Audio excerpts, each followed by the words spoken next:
Okay, so paano ko nakilala si Micah? Tsaka first impression ko. So siguro first impression ko kay Micah yung time na dinala ako sa inyo, 2022 December. So akala ko noon mga maarting konyo kayo. Tapos nagre-prepare pa ako ng English na nagsasabi ko nakakaya naman, baka maamin, hindi ako maka-keep up sa English.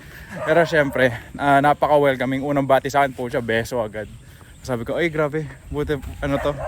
Parang nakakabigla kasi parang stranger lang ako, tapos beso agad. So parang napaka-welcoming ni Micah noong time na yun. So isa yun sa mga favorite things ko about her as a friend kasi napaka-welcoming niya. Hindi lang sa friends niya, pati sa mga, kumari, ako na boyfriend ng kaibigan niya.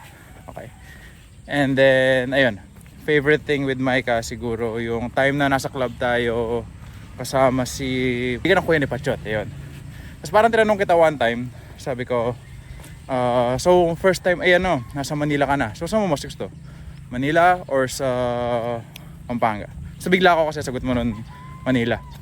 Kasi parang sabi mo, natikman mo yung parang freedom compared sa Pampanga na parang lagi may bantay sa atin, di ba? So yun, medyo nagkaroon tayo ng konting similarity.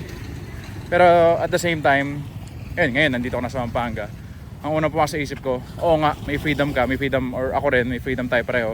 Pero ano nga ba naman freedom kung wala yung mga kasama natin, mahal natin sa buhay, di ba? Yung message ko sa'yo, since ikaw kakasal na. So, sabi mo, last Saturday or Friday ba yun? October 5, sabi mo, ano ba naman yan? Sarang ulam matikman ko. Okay lang yung isang ulam. Alam mo bakit?